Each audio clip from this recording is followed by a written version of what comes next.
Welcome to my vlog. Welcome to my vlog. Oh. Si Bonnie, si Bia, si Mena, si Ria, si Arnold, Ashley. Sila yung mga kasama sa Padre.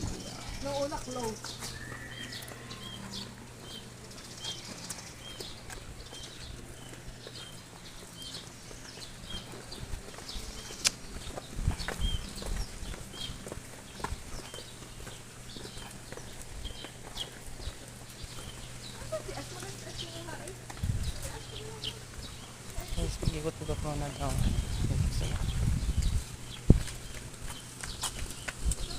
Yan sila guys.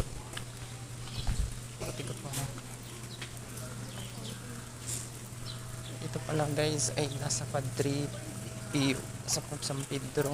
Maganda dito sa pasyalan at maganda rin magsimba, malawak. Ito sila. Picture TV.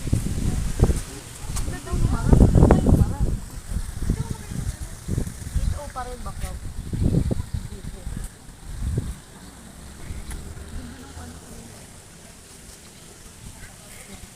Yan guys. Si Ash.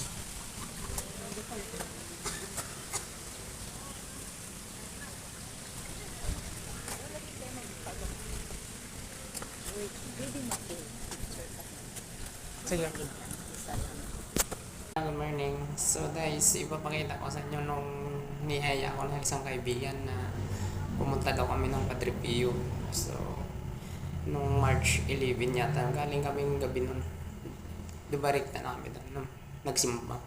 Nagsimba kami. Tapos, pagkatapos ng magsimba, nag-ikot-ikot na rin kami para mamasyal. Pinakagandahan kasi malaking simbahan yung Padre Pio. Tapos, ano yung guys, nandoon lahat ng makikita mo ng mga Santo Niño, lahat. Tapos, maganda rin yung place. Makakapag-relax ka sa tutusin. Marami kang pwedeng gawin doon. Pwede kang mag-video, pwede kang mag-vlog, lahat. Pinakamaganda lang doon.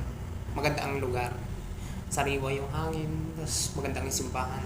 Talagang ulit-ulit na lang. Hindi ka magsasawa doon. Ito na lang masabi ko guys. Like, share na lang. At kung gusto nyong puntahan yung sinasabi kong Padre Pio, dito lang sa San Pedro. San Pedro Overpass. San Pedro, Santa Tomas, Batangas. Diyan lang makikita yun.